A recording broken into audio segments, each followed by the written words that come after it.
Good afternoon. How are you? I'm good. Thank you so much. How are you, Titing? Alhamdulillah. Thank you so much for joining us today, Dr. Hiram. Okay, since the time is already 1 o'clock, so please allow me to open the session. Thank you.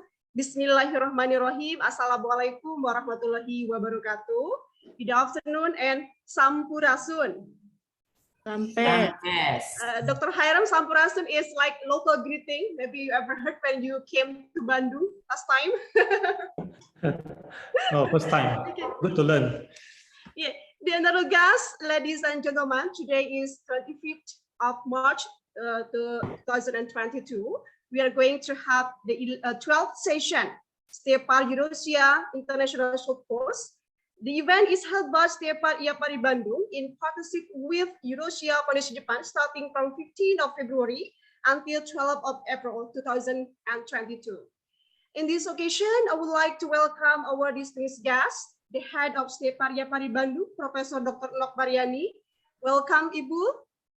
Welcome. Thank you. Lectures, students, committee, and also the speaker today is Dr. Hiram Ting from UCSI, University Sarawak, Malaysia. Okay, there are some agendas for today. There are opening and also welcoming speech. After that, we are going to have the presentation session from Dr. Hiram. He will go share about the tourism in Asia, sustainable tourism, and also responsible tourism. And after that, we are going to have Q&A. So all participants here, you are welcome to prepare the question. Dr. Hiram will be happy to respond and to have discussion for that. And then after that, we are going to have the rewarding and closing session. Ladies and gentlemen, now before go to the presentation of Dr. Hiram, we are going to invite the head of STIEPAR-Eurasia, Professor Dr. Nok Mariani, as the head of STIEPAR-Eurasia, and also she is a professor in tourism geography. Please, Ibu. Baik, terima kasih. Assalamualaikum warahmatullahi wabarakatuh. Good afternoon, everyone. How are you today? The honorable lecturers and all the participants in the event International Short Course Eurasia Community and Tourism Sustainable Development with the term Challenges for Tourism. Thank you for attending our event, and I wish we are healthy. I would like to appreciate my gratitude to our speaker from Malay, Professor Hiram Ting. Thank you for spending your time to share your experience to participants in this event. This event is a collaboration between STIEPAR-Eurasia Bandung and Eurasia Japan. It has been started since February to April 2022. Today is the 11th and 12th session. In the 16th session, we have planned. Tourism sustainable is a challenge because it is one of series of world commitment in rising sustainable tourism development program. Tourism as an industry without pollution must actively participate in preserving an environmental and sometimes as mean of community environmental. I think in the previous season we have discussed sustainable tourism in Malay, and the speaker from the season will be present with another countries. I think from UCSI Malaysia, it will be continue to Hong Kong, Japan, and Turkey next week. Therefore, once again, I would like to thank you for your participation, and I do hope that the cooperation will be continuous with other program. And enjoyable learning for the participant with this seminar. Thank you. Assalamualaikum warahmatullahi wabarakatuh. Waalaikumsalam warahmatullahi wabarakatuh. Thank you very much for the welcoming speech, Professor Dr. Nok Mariani. And now let's have the presentation. But before we go to the presentation, let me allow to introduce Dr. Hiram. Let me share about the short biography. Okay, hopefully everybody can see it. Okay. Dr. Hiram Ting now is the Associate Professor, Faculty of Hospitality and Tourism Management, UCSI from University of Malaysia. And now also he is Ambassador of Emerald Publishing in East Asia region, Vice President of MAG Marketing in Asia Group Scholar, the chairman of the Sarawak Research Society, and also managing editor of the Asian Journal of Business Research. Wow, great. Okay. And also the editor-in-chief to the journal Responsible Tourism Management. Academy leader in Southeast Asia Academy. And we have see the Google Scholar is very great. And I have seen that's about 4,000 citation index. His papers are published in index journals, including the Internet Research, Scopus Q1, and SEISC. And his research expertise are in marketing, customer behavior, responsible tourism. Okay, the students, ladies and gentlemen, please welcome Dr. Hiram from UC Malaysia. Please. Thank you so much for the introduction. Appreciate the opening word from Professor. It's a pleasure to be here with you online. It would be better to see all of you in person. I like Bandung a lot. The weather is good, even though I did not really go for shopping at that time, but I still enjoy my experience, and I hope to visit Indonesia, Bandung in the near future. If I can share my slides. So I understand that the overall theme of this program is ASEAN or Asian Community and Sustainable Sustainable Tourism Development, Challenges for Tourism. And I would like to discuss with you what responsible tourism is about. And when we look at sustainable tourism or sustainable development, is responsible tourism another rhetoric, another catchphrase, you know, people like to use in order to beautify, amplify their work, or is it a reality, and how we should respond to it? So sustainable tourism has been around for a long time, and sustainable development goals, an initiative under United Nations, have been, you know, implemented in many places.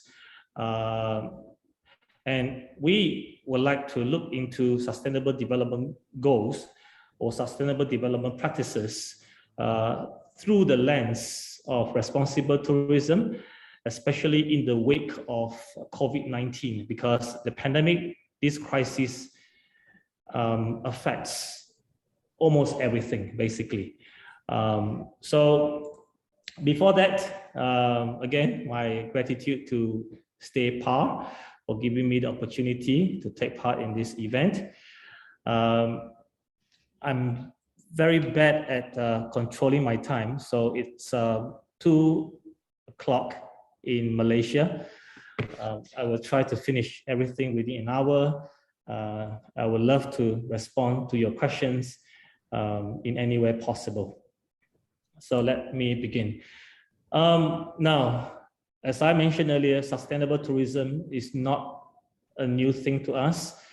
How much it is implemented, it varies from one location to another. Similarly, the word responsible is not a new term.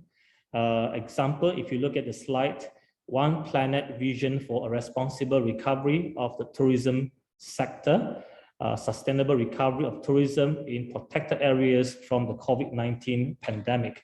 This applies not only to protected areas, it applies to many other aspects of tourism, hospitality services. What I want to highlight is when we talk about responsible recovery, what actually it is. So much has been said about tourism restart, tourism recovery, tourism rebound, tourism reset. What are they actually? So what kind of recovery are we expecting? You know, some people, they traveled a lot before the pandemic. So for them, they want the COVID-19 to go away. They want the borders to open because they want to resume traveling. That's why there is a term called tourism revenge. I can't wait to travel again, to go to places, eat local food, do all sorts of things that I want. Is that the recovery that we are looking at? Is tourism in crisis due to the pandemic? This is another question. Now, apparently, because of the pandemic, because of this crisis, tourism industry is badly affected. Same goes to Southeast Asia. Many of our countries rely on tourism activities. Many destinations, many communities rely on tourism to generate income, to generate economic activities. So in a sense, it is correct by saying that COVID-19 affects tourism industry, tourism activities. But what is actually in crisis? Now, if there is one thing that COVID-19 teaches us, it is that people are so connected in such a way that this virus can be spread easily. And it only takes one person, irresponsible act, careless act, to spread virus to hundreds, thousands of people. So on one hand, human connection is an issue. On the other hand, we cannot live in isolation. Technology definitely helps us to stay connected. And we have to stay connected in order to overcome the pandemic together. Individually, we can only do so much to overcome the current crisis, to allow borders to open safely, to allow traveling, tourism, hospitality activities to resume in an appropriate manner. It requires cooperation from different stakeholders. It requires a collective effort in order to weather the storm, to become resilient, and to do better, to build back better. So this is the issue. It seems that this virus is a result of human action. But the thing is, we need human actions at the same time to overcome the situations. I hope you get the point. I hope I did not confuse you. All this shows the fact that human action is fundamental, is key to ensuring tourism will be reset, will be rebuilt, will be recovered in a healthy, in a sustainable manner. We have world leaders discussing about policies. We have tourism authorities discussing about traveling SOPs, procedures, measures. We have declaration, we have pledges, we have commitments. All these are necessary. But at the end of the day, what is required is action. What is required is collective action in order to realize all these declarations and commitments. And these actions require human cooperation. So what is actually in crisis? If tourism is in crisis, as I mentioned earlier, COVID-19 exposes that we have to stay connected, but we have to stay connected in a responsible way. Human action causes the problems, but human actions are required in order to overcome the crisis and to build our society, our community better.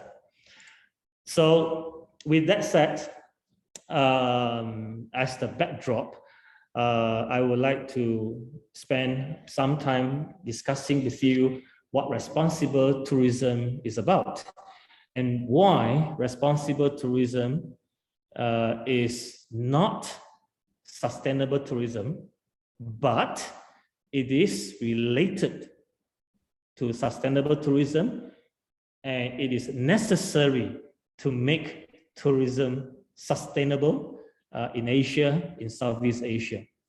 So as a scholar, one way for me to communicate is through publication. So I wrote an article with my colleagues, Responsible Tourism, a call to action for turbulent times. So we are having turbulence, and this is a time not only for more dialogues, not only for more discussions, it is also a time for action. It is a call to action. So to put it simply, responsible tourism is not another tourism label. Responsible tourism is not another tourism product. This is why on the first slide, I asked the question, is it a mere rhetoric? Another concept for us to learn, another catchphrase for us to talk about? It is not. It is actually a call to all of us. It's time to turn our words into actions. The second article, Responsible Tourism, a new era of responsibility. We can call this era the era of digital technology, the era of digital information. The current generation, we call them Generation Z, Centennials. We have all these labels, all these words, all these terms. What about this? This is an era of responsibility. Yes, we have all the technologies. That's why we have Industrial Revolution from 1 until 4, and now we are moving into 5. We have digital technology, we have AR, VR technology, we have robots, automation, automatic technologies. But the essence of this development and what we would like to highlight when we talk about Industrial Revolution 5.0 is the balance between technology and human. So, and when you include that human part, like I said earlier, when we talk about recovery, is it just a mere restoration of what we did before? It must be more than that. It must be more than that. And that more, quote, quote, my opinion is the sense of responsibility. It doesn't matter if you are a professor or if you are a student. It doesn't matter if you hold a position or you are just in your early 20s.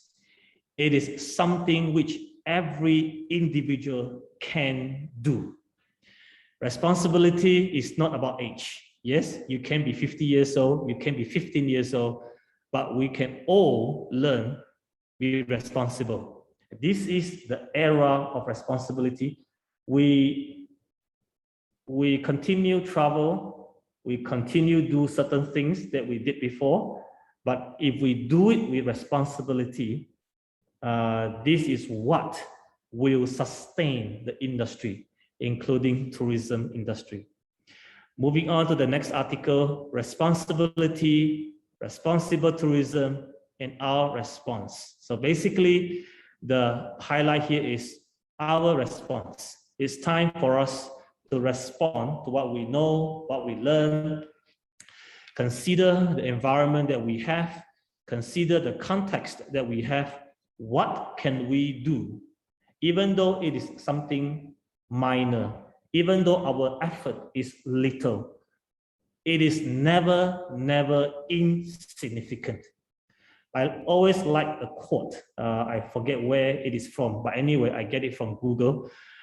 It sounds like this: I may not be able to do great things, but I can do many little things in a great way. For me, that is responsibility. Very briefly, as I mentioned earlier, it's not a tourism product. It's not like ecotourism, you know, geotourism, recreation tourism, wellness tourism. It's not.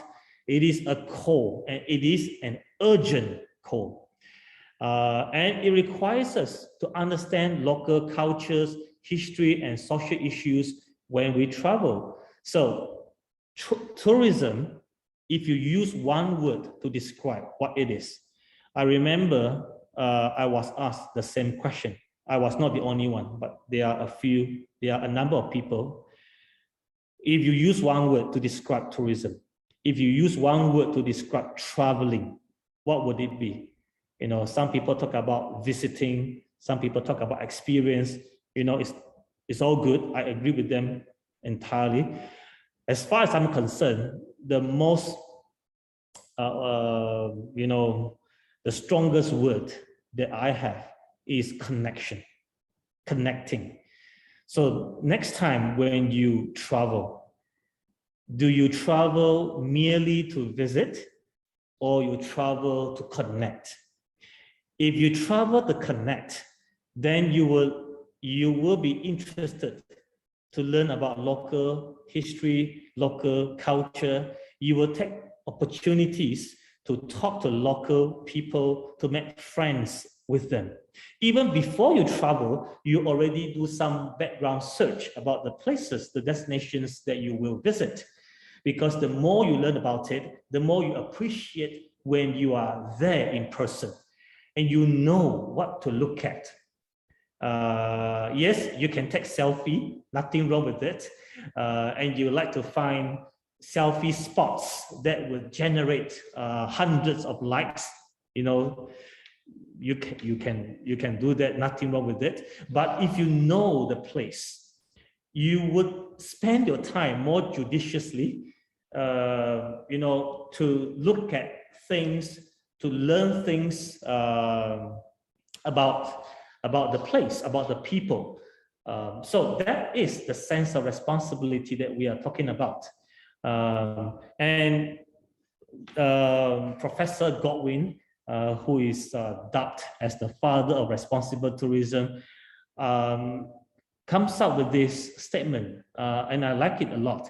It is about making better places for people to live in and better places for people to visit. Okay, a simple quote, but it basically explains the essence of responsible tourism. It involves multiple stakeholders, not only the visitors, but also the local community, but also governments, tourism, hospitality practitioners, how we can work together in unison in order to develop the destinations in a responsible way. It is a win-win situations for every party, every individual. And last paragraph, it is about taking responsibility and actions. Okay, so this is what I mentioned earlier. And when we talk about sustainable development goals, 17 of them, and there are so many you know, strategies, focuses. Now, different countries, different destinations. I'm in Sarawak, and most of you physically, I believe, are in Bandung. Different places have different situations. So when we talk about responsible tourism, when we talk about actions, we need to know what are the priorities in this particular destination. And therefore, we need to consider the specific context. What is important in this place may not be important in another place. What is urgent in this place may not be urgent in another place. Now, on one hand, We need to know what are the global issues. We need to take part. Nothing wrong with that. We talk about climate change. We talk about human trafficking. We talk about waste management. We talk about the use of single-use plastics. For example, these are some of the global issues which apply in every situation. Yes, they are important. We need to ask, are they urgent in your destinations? And we have to remember, we have limited resources. So while all these things are important, how do we manage our resources in an effective way so that we can address what is urgent without losing sight what is important? I hope you get the point. Huh? So that is what responsible tourism is about. Sustainable development goals are applicable in everywhere, in any destinations, but when it comes to implementation, we need to consider what is important, what is urgent, and what is significant in the long term, in a specific, in a given context. Now, by saying this, I hope you have a better idea now why responsible tourism is not another tourism product. The reason is because when we talk about responsible tourism, it is also about how we use tourism as a means, as a vehicle to improve environmental well-being, to improve community well-being. I hope you get the point. It's not so much about tourism as a goal, as a product. Rather, tourism becomes a process. It becomes a means. It becomes a vehicle for us to improve certain things, to address certain negative issues. Let me give you one example. Sarawak has a lot of similarities with Kalimantan. One of them is mining, gold mining. Now, because of gold mining and also because of the pandemic, there are many illegal activities. People cannot move around, and therefore illegal workers see this as an opportunity to go to the mining areas in order to extract all these minerals. So what can you do? We reported this to the enforcement officers. Enforcement officers did what they could. They blocked the place, but it seems that the more they block, the happier the illegal workers are. Because when you block, it means that normal people, local people, community people cannot visit the place. Illegal workers continue, do their work without any interruptions. So something is done, but actually it is not really effective. So what we did over the last 2 years is not a successful case yet, but at least we begin to see some effect. And that is, we use tourism development as a process to empower local people, to awaken local authorities to look after this place, to generate some business opportunities. And because of that, local people become involved. And because of that, directly, indirectly, it reduces illegal activities. Now local community members are involved. They do business. Directly or indirectly, they become the stewards, the custodians of this place. Directly and indirectly, it reduces illegal mining activities. As I said, this is not a successful case yet, but we begin to see the effect. I hope you get the point. Our ultimate goal is community welfare. our ultimate goal is to eradicate, if possible, illegal activities. How to do it? We do it through tourism activities. And this can only be done if responsible tourism framework and responsible tourism roadmap is implemented. Okay, so officers, authorities, members who are involved are not necessarily from tourism field, not necessarily from tourism sector, but we work together through tourism in order to address the negative issues and to generate the positive aspects. So we also talk about regenerative tourism. So responsible tourism, responsibility is the fundamental basis to sustain tourism development and all the economic, social welfare in any destinations.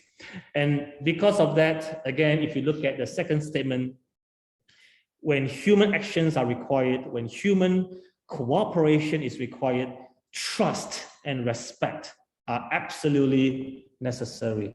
And if you look at the last paragraph, it's not about more dialogues, it's about taking pragmatic approaches.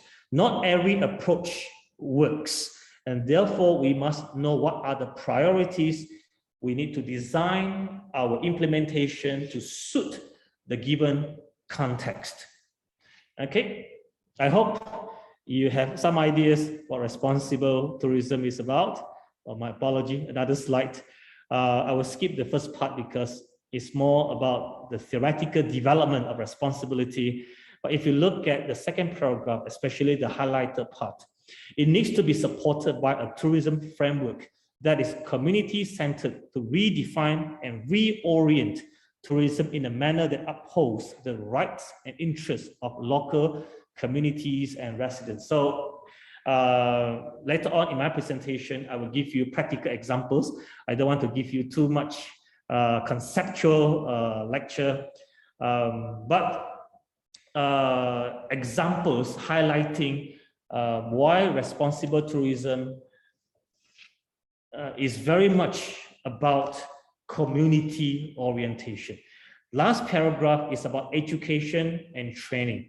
And I understand that most of the participants today are students, and therefore I would like to say a few words to the students, to the young people.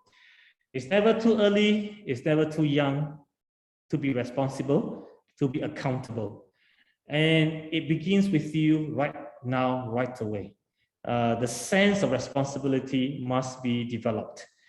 While you learn so many subjects, you learn so many skills at the universities, don't forget, there's another thing which you need to develop right now, and that is the sense of responsibility.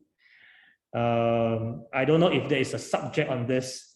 As far as I'm concerned, whenever I teach marketing, whenever I teach tourism, whenever I teach research methods, I always instill that sense, the sense of responsibility into my students, because your decisions matter.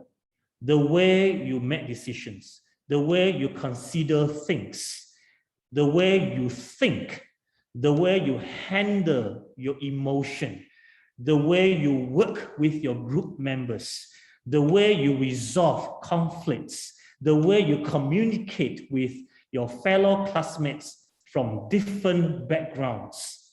All this, trust me, are opportunities for you to learn to develop the sense of responsibility. You are leaders today. You will become leaders tomorrow.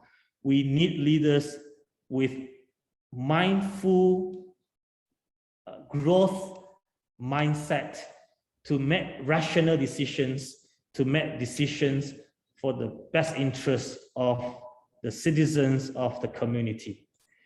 I will skip this part because what I want to highlight is the role of education today, especially with all of you in this particular webinar.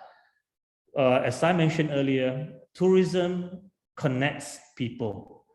It is not just about visiting a place. It is about connection. And COVID-19 seems to complicate the matter. If you look at the bottom part of the slide, we talk so much about hand sanitization. What about sanity? People lose their mind as a result. Yes, we keep our hands clean. That's wonderful. But we must also keep our minds sober. We talk about social distancing. What about distanced socializing? We still need to socialize. We cannot live in silo. We cannot live in isolation. We still need to socialize. But we need to do it in a responsible way. So we need to follow SOPs. We need to adhere to any health measures while we still keep our socializing going. I hope you get the point. Internet connection or interconnectedness. Yes, digital technology connects us, but digital technology can also potentially disconnect us. We rely too much on artificial learning. We rely too much on Zoom platform. Nothing wrong with Zoom. We are on Zoom right now. But you begin to lose human touch. You begin to lose human sentiment. And that is not healthy at all. So, yes, we utilize all these technologies. We utilize robots.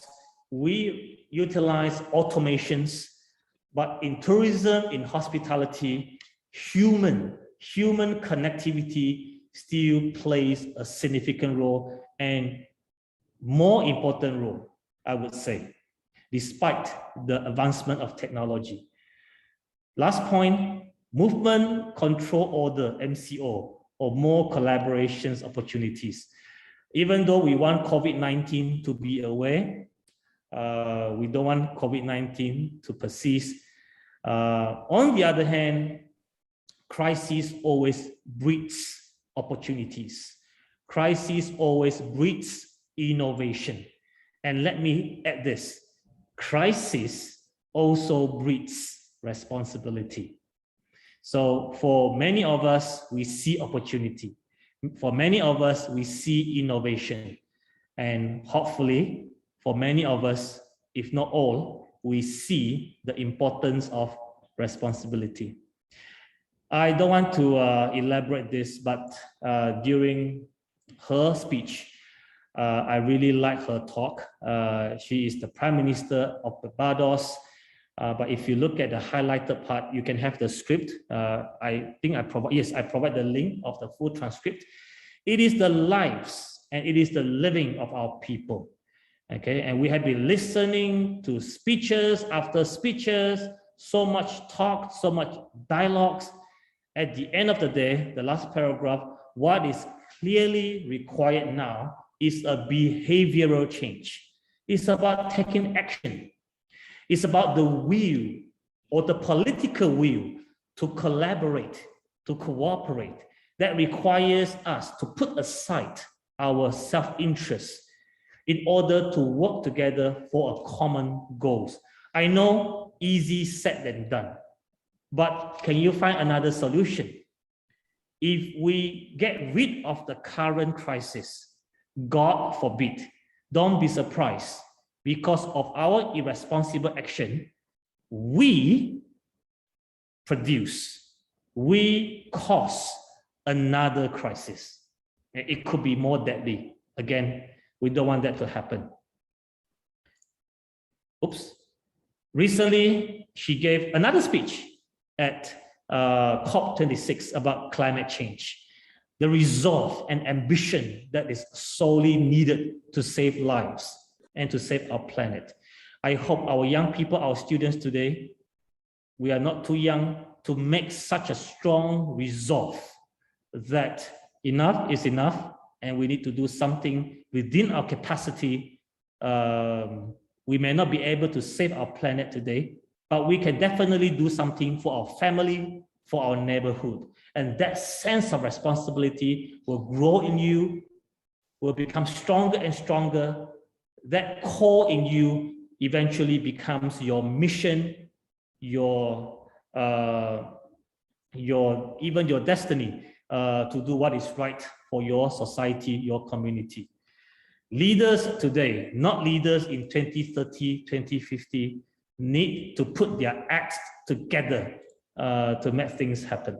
So this is what responsible tourism is about. If that surprises you, and when we look into sustainable tourism, like I said, these two terms are not competitors.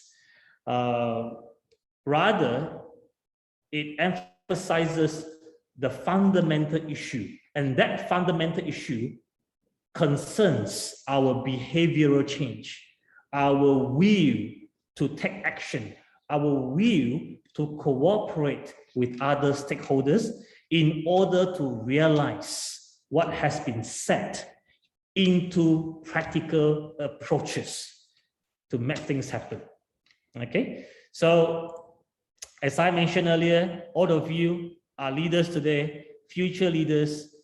I know this slide is very negative, but I feel obliged to say this. There are so many negative issues out there that includes depression, even the symptom of depression. I don't need to know you to believe that some of you may go through this, even right now. It's something so real that it makes young people believe that committing suicide is the only option. As an educator, as a tourism person, you may say, this has nothing to do with tourism. Let me say this. This is exactly what responsible tourism is about. We have to be mindful of this. And as educators, apart from them getting good grades, doing what is necessary to excel academically, we have to take care of their social-emotional well-being. That sense of responsibility, taking good care of themselves, knowing how to take good care of themselves. At the same time, knowing how to take good care of the people around them, the environment, the nature. All this, again, are related to responsible tourism. I will not go through this, but these are things that we as educators can think about in order to work with our students in such a way that they not only excel academically, but emotionally, responsibly, they also grow as a leader, as a person, as a human being. Okay. All right, I will skip all this. There are many youth leaders. These names, these pictures are real leaders, real cases, but I don't have time to tell you story. Okay, telling story will be a lot more interesting. This is another recent paper that I wrote with my friends in Southeast Asia. If you look at the names, Lenny is from Indonesia, Sochi from Cambodia, Anne from Thailand, Khan from Vietnam, Rasmi from Vietnam, Santi from Indonesia, Vietnam, Cambodia, Andrea, Vietnam, Sharifa, Malaysia, and me, Malaysia. So we did a study about responsible tourism in Southeast Asia, and we came up with this framework. If you are interested in reading, that is the link for you. But in general, we provide an initial framework. This is not the final framework, but an initial framework. What, responsible tourism is. Again, a few things I'd like to highlight. Number one, why it is related to sustainable tourism. It is not a competition, it is related.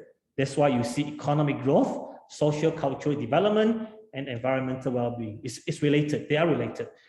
And responsible tourism has macro level and micro level. Why? It not only concerns individual action, it also concerns organization, collective action.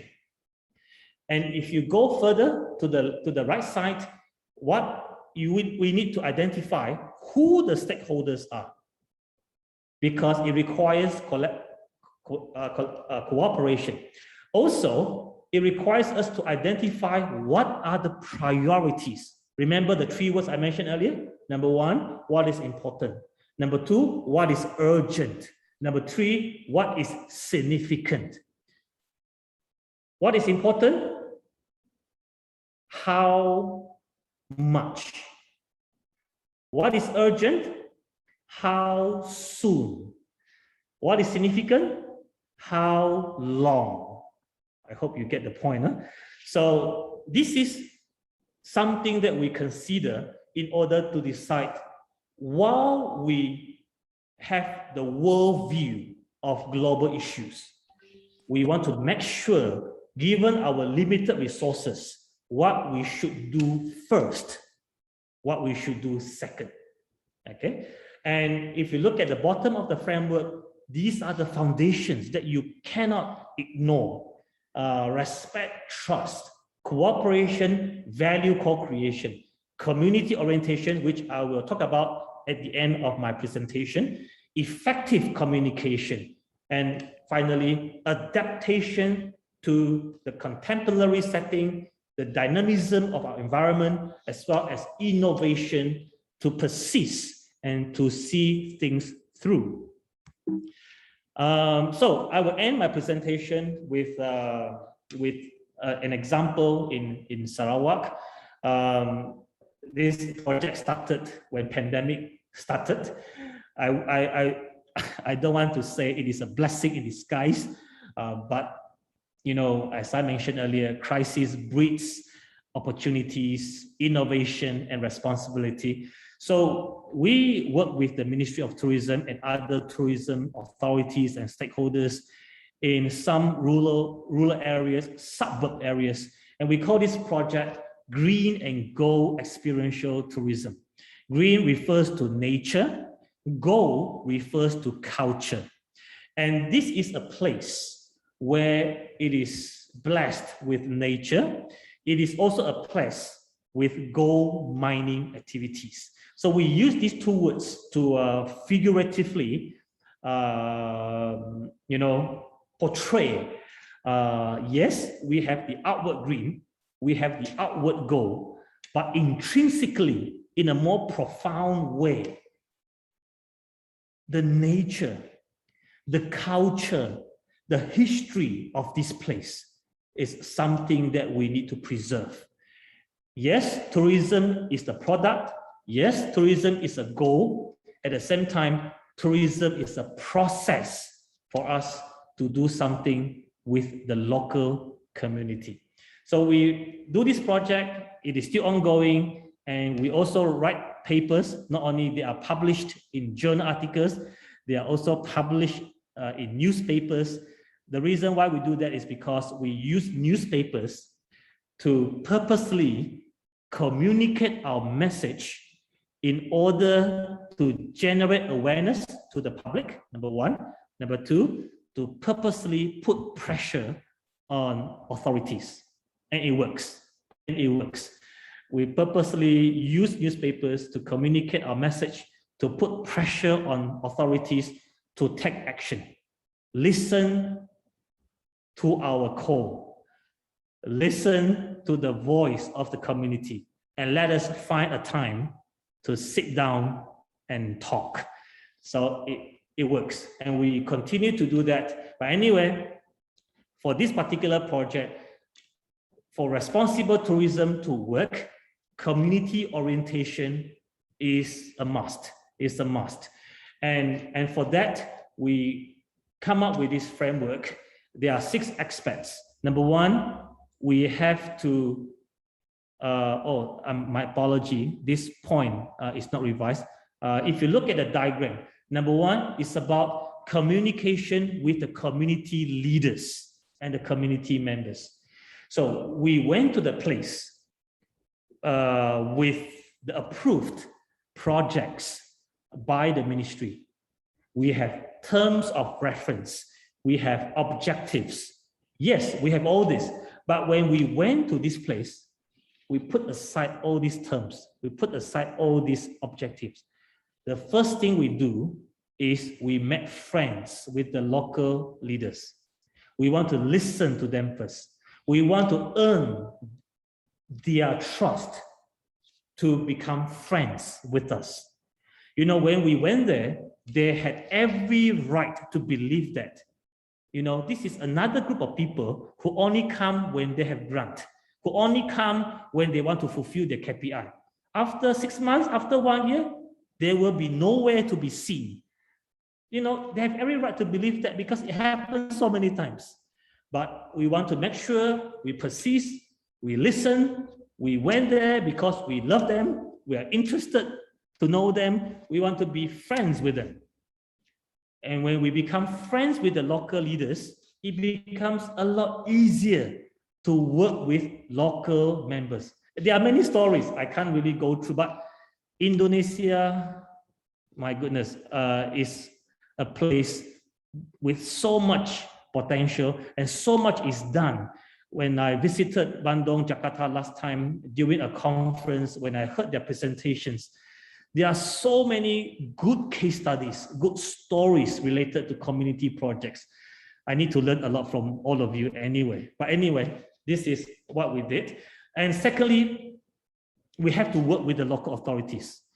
Like them, hate them, we have to work with them, okay? So to cut the story short, we discussed with the tourism authorities, we talked to the city council, local authorities, YBs, YB Yang Berhormat, meaning, you know, those who are elected as the leaders in that particular constituency. So we work with all these, you know, agencies, authorities, in order to facilitate our project and to let them know what our project is about. Also, through us, to let them know better what are the voices of the local members. Some time ago, we went to a cave with the local authority. They brought landscape engineer, landscape architect. You know what happened? When we were there, they look at the caves, they look at the mountain. And for landscape engineer, I mean, it's their profession, nothing wrong with that. You know, they talk about removing these trees, building bridges to the cave, you know, this and that, build a car park down there. I was there. Another person from forestry department was there. Another person, he was the chairman. He is the chairman of Society of Wilderness. He was there.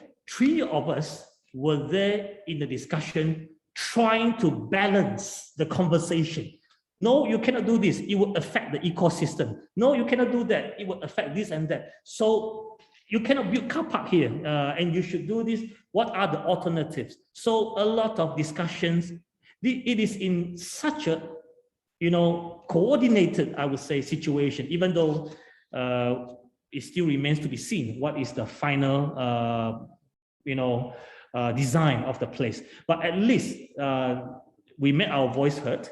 And as a result, a WhatsApp group is created to facilitate more communication between different stakeholders. It may seem that it complicates the matter, but actually it is not. We all want good thing for the local community. We all want good things to happen in that destinations. This communication facilitates the process. And that allows local authorities to do things in a holistic manner to preserve the environment, also for the benefits of the local people. Okay, the third point, we conduct a lot of community-based programs. In Bahasa Malaysia, we say gotong royong, communal activities involving local members, doing things together to beautify the place, to generate economic activities. So we cannot wait for big events. There must be small events to keep the momentum going, okay? And that includes capacity building programs, talking to housewives, talking to local vendors, what else they can do, you know, to elevate to improve their business activities. Now, next point is actually interesting. Elderly consultation. For many older people, elderly, you know, they can't help to think that they are the forgotten generation. They are the forgotten cohort. They cannot do much.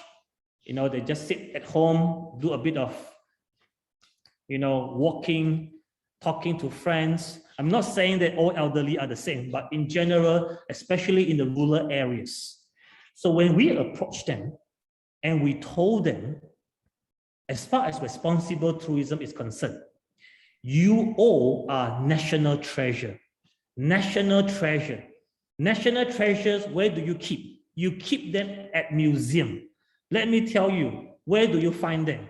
Not only in the museum, they can also be found in rural areas. Why? Because they are the, how should I put it? The culture and heritage personified.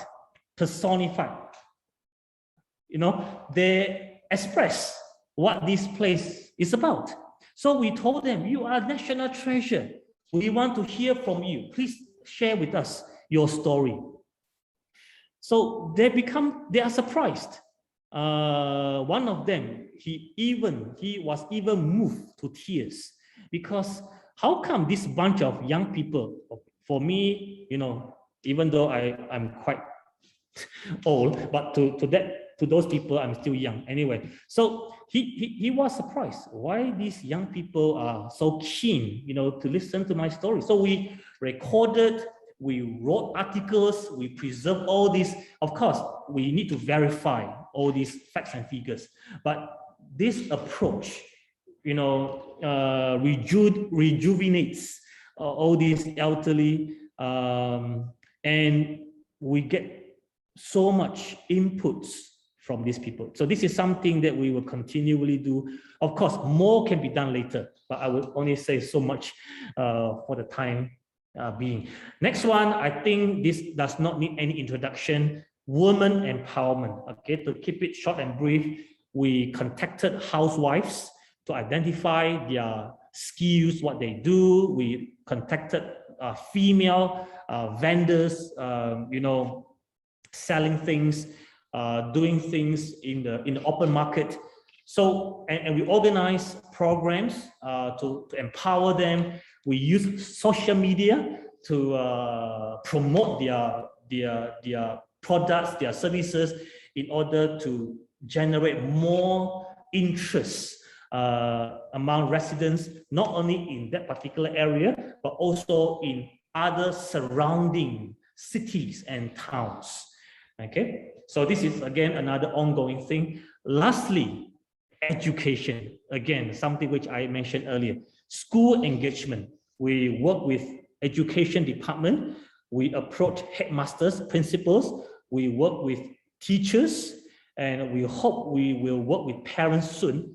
We were limited because of MCO in the last 2 years, but we have started doing something because we strongly believe school engagement is another way to involve local community, empower them, teachers and students, together with their parents who constitute community members.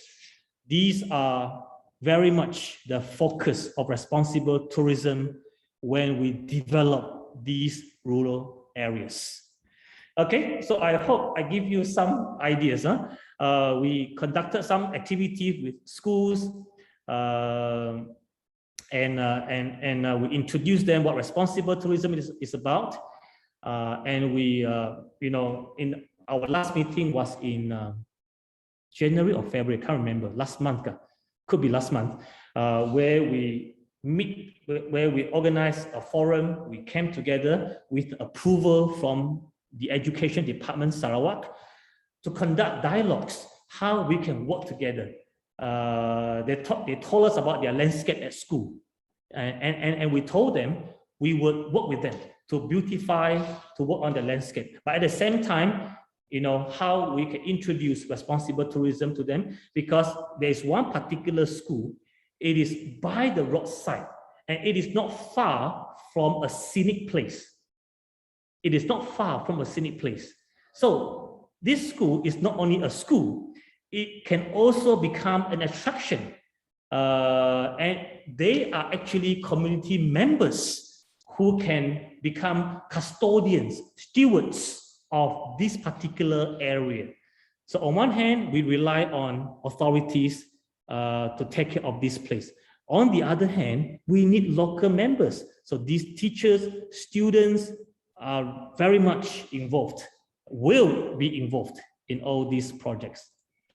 I think I'm done. I speak for about an hour. So these are just some pictures related to the activities that we have been doing, capacity building program, paying courtesy visit to principal, to local authorities.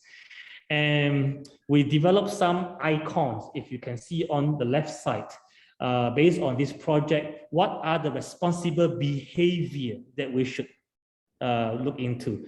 So this is still a work in progress, under construction. So there will be more icons soon showing what are the responsible behaviors that we can consider in order to realize responsible tourism in a sustainable manner in our local destinations. So these are some examples how we publish our work using brochure, flyers, journal publication, newspaper, online news, so on and so forth. And this is a journal which Ms. Titing introduced briefly earlier, Journal of Responsible Tourism Management. I currently serve as the editor-in-chief. If you have any interesting case studies, please consider this journal. Okay, let me know that you are one of the participants. You will get fast-track review.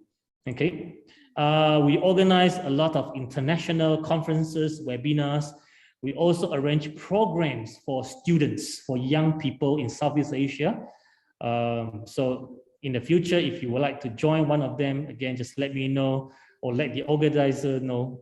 Ms. Titing knows what I'm doing. So at the end of the day, it's all about empowering young people to be responsible, and tourism is a means for us to demonstrate that it's not too early, not too young for all of you, for all the students to be responsible leader today. This is a conference in September.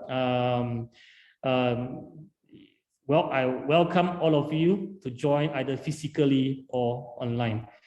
Okay, so these are just conclusions, some takeaway. Let me read the last three. Number 8, empowering our youth to be responsible leaders is pivotal to sustainable future. Number 9, responsible tourism sustains tourism. And lastly, responsibility starts with me, with you today. With that said, thank you so much for giving me the opportunity to share something that is close to my heart to all of you in Indonesia. I hope you find it useful. Back to you, Ms. Titing. Yes, thank you so much, Dr. Hiram. Very comprehensive presentation, because you are explaining from concept to practice. Okay, now it's time for us to have more discussion. So I would like to invite all participants, students, lecturers. You can also ask directly or write in chat box, please. Oh yeah, this is a question from Graciela. Graciela, hello from Hiram Ting. I'm Graciela Audia from Tourism Management, semester 6. I have a question regarding the material you described. If you become tourism minister, wow. Okay, how do you develop responsible human resources? A great question, I think. In some developing countries, perhaps the biggest challenge in tourism is the low level of human resources. Thank you, Graciela. Please, Dr. Hiram. This is the question that I've never thought about. Miss Graciela, bravo to you. This is a really tough question. I don't think I want to be a tourism minister, let me put it that way. But if I were to be a tourism minister one day, the first thing I would do, in principle, is that I would have to identify who are all the key stakeholders.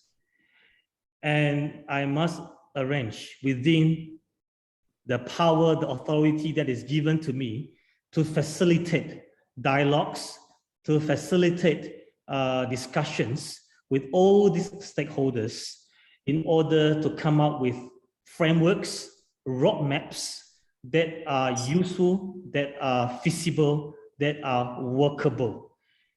Is it difficult? Is it challenging? Yes, it is. But in principle, I think that would be the first thing that I would do. Now, in general, I believe most tourism ministers do the same. How effective it is, it remains to be seen. I personally cannot judge, cannot comment too much. But in principle, this is what we need to do.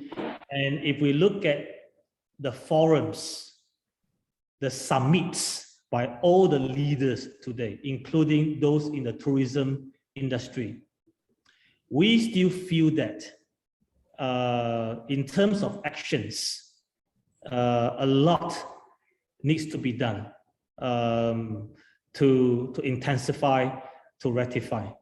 So if we are given a position, if we are in that position, we need to make sure all the policies and measures must not remain in the boardroom. It must be mobilized into practical actions.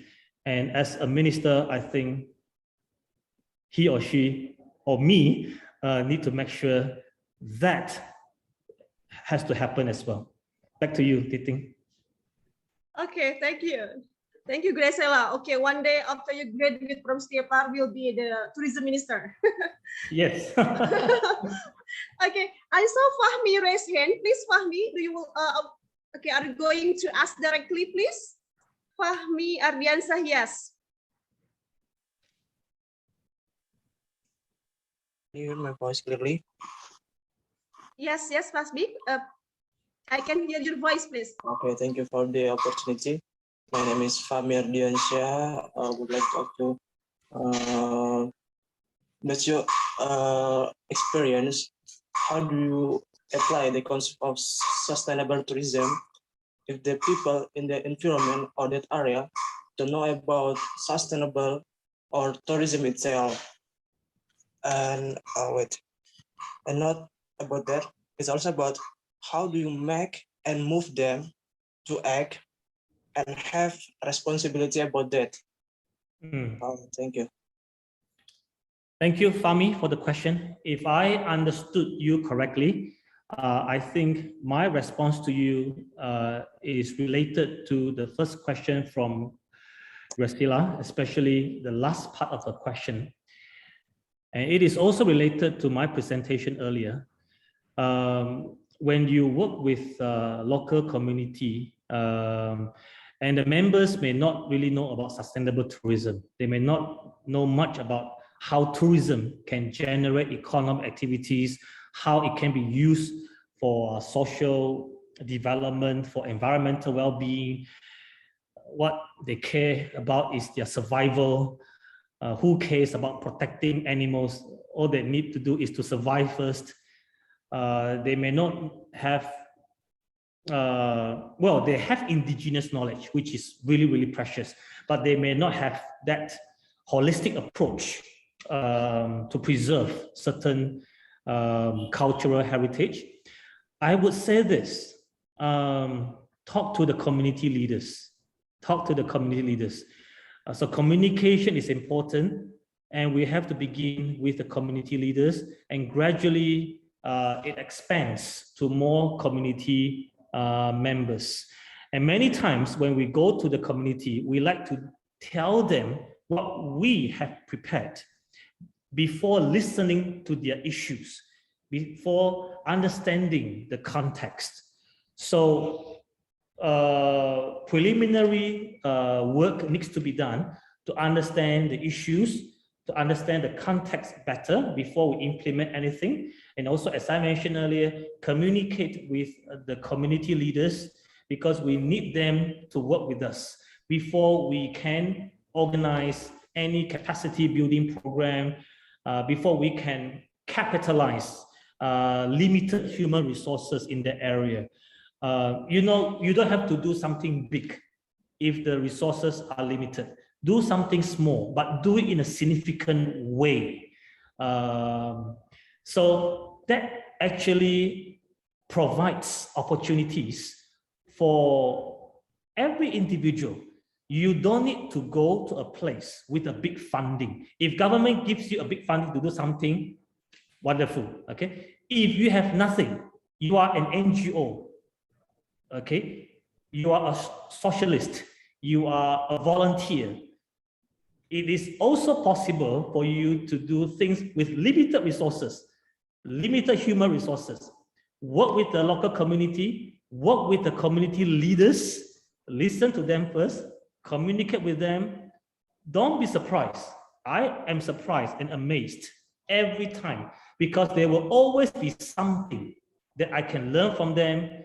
And because of that dialogues, we see something differently. We revise our programs. And at the end, it's not about us completing what we wanted to do. It's more about seeing the impact on the community, the positive impact on the community. This may not be an answer to Fahmi, but again, I hope this is a response which you can consider. Okay, thank you, Dr. Hiram. Fahmi, hopefully it answers your questions here. Okay, I see also Pak Taufik, but before go to Pak Taufik, I see here from Gantina Suciati, also there is a good question, Dr. Hiram. I would like to ask how to educate local communities in tourism potential areas to increase awareness about sustainable tourism, which basically the general public has never received formal education regarding tourism management. Thank you. Thank you, Gantina. Yeah. Yes, please, Dr. Hiram. Thank you. Yeah, it is true. Again, responsible tourism, if you remember the framework that I showed earlier, it can be seen through the lens of macro perspective. It can also be seen through the lens of micro perspective. From the macro perspective, what you said is correct. There are things which are beyond our capacity. There are things which are beyond our reach at the moment, unless you are given a certain position, capacity to do things. However, don't forget, as I mentioned, it can also be seen from the micro perspective. We can do something. As an educator, as far as I'm concerned, I can do something with my students. As a father of 3 children, I can do something with my children. As a chairman of my society, Sarawak Research Society, I can do something with my society. It may not save the planet. It may not improve Malaysia. It may not raise, the expected outcome, or yield the expected outcome of the organization or a particular destinations. But it is something that we have to do. It has to be done in an accumulated way, so that one drop here, one drop there eventually becomes a force to be reckoned with. Eventually, we hope, things will happen for good. So I hope, again, not an answer to you, but a belief that will motivate us to keep doing what we can do within our capacity. Back to you, Titing. All right, thank you. And this is the response from Gresela. The Gresela say very good answer, Prof. It's very unfortunate if country has abundant natural and cultural wealth, if the it's missing human resource in still low. The country still cannot bear the responsibility of tourism. Okay, Gresela, this is the response for you, Dr. Hiram. Yeah. Dr. Taufik, please. Dr. Taufik Hidayat is lecturer of STIEPAR. He is a deputy of Students Affairs. Please, Dr. Taufik, He just Nice meeting finished you. his doctoral degree in UGM University, taking the tourism of study. Wow, nice meeting you. Okay, thank you, Mr. Ting. Good afternoon, Prof. Hiram. How are you? I'm good, thank you. Okay, it's a good presentation. Thank you. Let me introduce myself. My name is Taufik Hidayat from STIEPAR-Eurasia, and I will discuss about sustainable travel. I feel sustainable travel is something that doesn't get enough emphasis. In fact, I feel that travel probably can be one of the most selfish activity.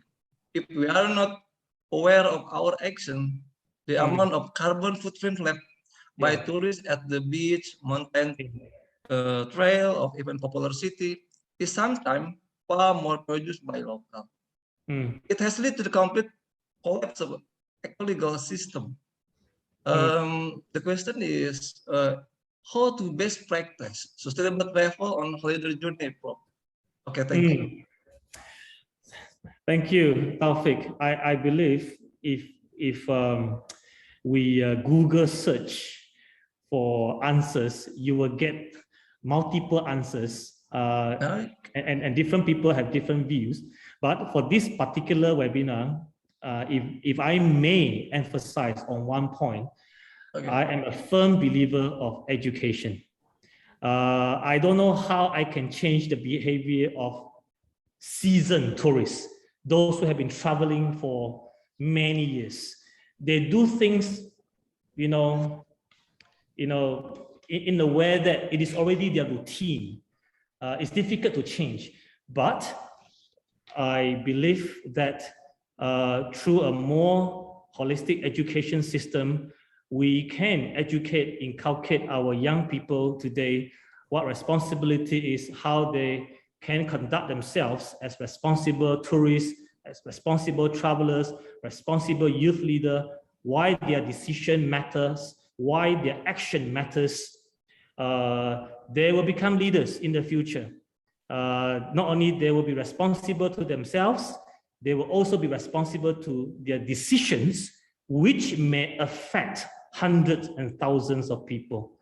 So, Taufik, if I may pinpoint one thing, that would be our education.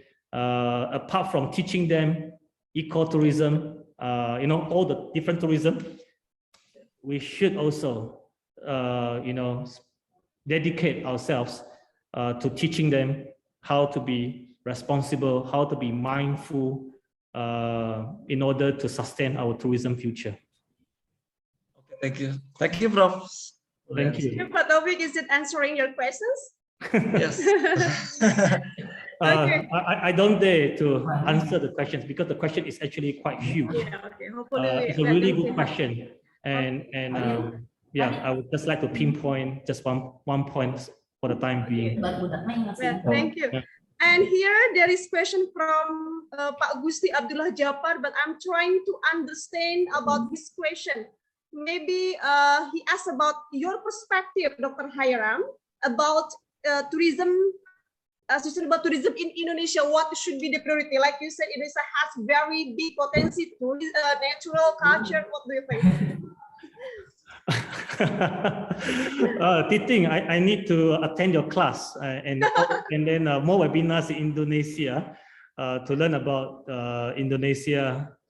But by looking at the sheer size geographically, by understanding a bit of history about Indonesia, geographical locations, people, culture, Indonesia definitely has a lot to offer and has in fact offered a lot. No surprise when I read the news about Indonesia becoming another powerhouse in 2030 economically on the global setting. But if you ask me which priorities, I won't dare to say in a specific way. But in principle, as what I mentioned in my presentation earlier, we need to always develop tourism with community in the picture. So regardless of its economic potential, mega businesses, lucrative opportunities tourism can bring in, always include community orientation, community engagement in the frame. I believe that would make tourism, hospitality, especially in the wake of pandemic or post-pandemic, a lot more interesting.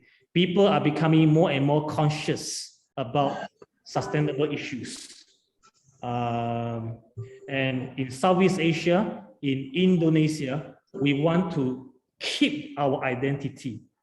We don't have to be another developed countries the way they develop their place. Even though it is wonderful, we still keep our identity, we keep our cultural heritage. These are our unique selling points. And for that to happen, every construction, every development must have community in the frame. So that will be my take in response to your big question. Thank you so much, Dr. Hiram. Is there any other question? I'm sorry, Mr. Hiram. Oh yes, Agusti, please. Do you know in Indonesia many natural objects of tourism and culture of tourism? And Indonesia, we have this symbol Sabta Pesona. How to I know about the we have to progress the object or suprastructure. It is the main of the focus our development. Yes, yes. All right, thank you. Dr. Hiram. Object wisata. Totally agree with you. This is something that we have to work in tandem together. Thank you for your comments. Okay, thank you, Pak Gusti. Sabta Pesona is 7 principle in our tourism regulation in Indonesia, like cleanliness, and the other things. Thank you. He is the elderly consultation candidate. Yeah, we have to consult him for more insights. Of the progress in Indonesia, we have the many program for tourism development. Yes, yes. In addition of the sustainable development, how we can choose this priority. Yeah. Thank okay. you. Thank you, Pak Gusti. Yeah, like Dr. Hiram says, that culture, nature also can be part of the tourism potential in Indonesia. Exactly. Yeah. Exactly. All right. Okay. Wow. I feel so happy as moderator today because the audience feel engaged, Dr. Hiram. The students, lecturers also share point of view. Okay. And I would like to introduce also Ibu Nova behind this program. She is the team leader. Ibu Nova, say something please to Dr. Hiram. Hello, Ibu Nova. Hello, Dr. Hiram Ting. Very pleased to have you here. Thank you very much for your time, for sharing your knowledge and to our students. Thank you very much. Thank you so much. Thank you so much, Ibu Novariana. And now the time to conclude something. Actually, very interesting. The statement from yourself, Dr. Hiram, that responsibility tourism starting from me. Okay, so everybody has on responsibility. Okay, so everybody, students, lecturer, and everybody here also starting from small thing but big impact for our life in our surrounding. Thank you so much. All right, okay, very wonderful session. Now the time for awarding, and then please team IT to share the e-certificate and will be delivered by Professor Dr. Nok Mariani as the head of STIEPAR-Eurasia. Please, Ibu. Ibu, suaranya mohon maaf masih di unmute. Okay. Yeah. Thank you very much for presenting meaningful information and interesting experiment. I think about responsible is the way of thinking, way of approach, way of our collaboration and collecting action and process for save our planet and sustainable the world. And now I would like to give a certificate appreciation for Hiram Ting from UCSI. Thank you once again and interesting information about tourism and sustainable. Thank you, the Professor, Dr. Nokmariani. Thank you, Dr. Hiram Ting. And also, thank you so much. This is the e-certificate for me. Oh, terima kasih Bu Titing. Good work for this session. Well, everybody, I think the time is almost up. Thank you so much for anyone participant in this very attractive discussion. Dr. Hiram, you give me insightful, insight, wonderful, something new maybe for students and also for us to learn more and more. Okay. Behalf on STIEPAR-Eurasia Bandung in program of STIEPAR-Eurasia International Short Course. Thank you so much. And then please do apologize if there is something make you not comfortable. Thank you. Assalamualaikum warahmatullahi wabarakatuh. And please the IT to take picture together. Yeah. Oh yeah. Yeah. Okay. There are 4 slides, Ibu Nova here. Okay, slide 1, Team IT and everybody. Also, would you mind opening your camera? Slide 1. Okay, Team IT ready, please? Okay, yeah, ready. Okay, thank you, Rafi. And then slide 2. Slide 3. And slide 4. Thank you so much, Dr. Hiram. Send my best regards to your family. Thank you so much. It's a pleasure. See all of you. Thank you so much. Thank you once Please again, come to Dr. Bandung. Hiram Ting. Very Thank much you. for your share knowledge, and we are waiting for you in Indonesia. Yay! Thank you. Yeah, yay. Vietnamese food. My last time I tried. Yeah. Okay, bye-bye. Okay, Bye. bye-bye. Thank you. Okay.